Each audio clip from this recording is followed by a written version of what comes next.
Құрметті серіктестер, міне жаңа өнім безразличка деген қазір офисқа алып мен осы өнімді танысып жатырмын. Бұл өнімді жаңа мен жоғары жақта сіздерге қазақша ауларыма жасадым. Бұл өнім енді жаңағы құрамының барлығы таза табиғи. Міне өздеріңіз не жерден де оқуға болады. Ішінде мынандай өздерінің жаңағы қағазымен келеді. Қарап отырсаңыздар, міне толыққанды жаңағы қалай қолдану керек, қандай құрамы бар, неге жақсы дегеннің бәрін сіздер нақсап жаңағы өздеріңіз оқып танысып шыдайсыздар. Осындай жаңа коробкада мынандай сұйық өнім болып келеді. Бұл енді сіздер тек қана ойлайтын шығарсыздар, стресске ғана көмектеседі, көңіл күйді ғана жақсартады деп, иә.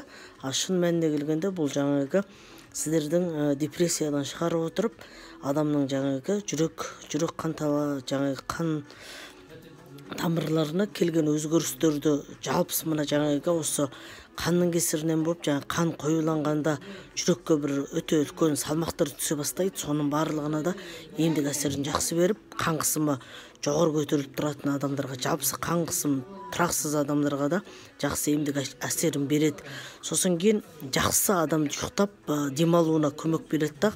Біз дұрыс ұйықтап демалатын болсақ, жүйке жүйенің сыртында жалпысы түнгі ұйқы бізге өте көптеген денсаулығымызға жаңа өзінің емдік қасиетін беретін болады. Сосын кейін жүрек, бауыр, одан кейін жаңағы біздің мына жаңа надпочечник деген қалқанша без деген бар.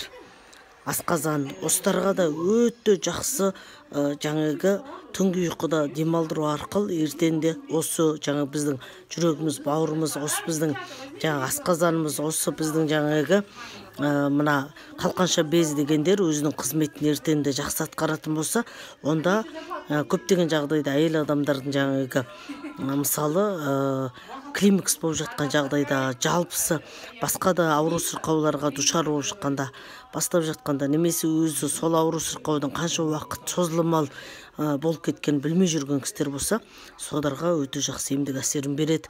Бұны жаңағы ас-су тамақтан 30 минут бұрын күнінде 3 мезгіл сіздер 20 тамшыны 50 мг таза суға ғана араластырып ішу арқылы өздеріңізге емдік шипа бергізіп, өздеріңіз қорғап шыдайсыздар. Ем болсын, шипа болсын. Алтайда жасалған Бателдің жаңа өнім безразличка дегендеріңіз осы болып табылады.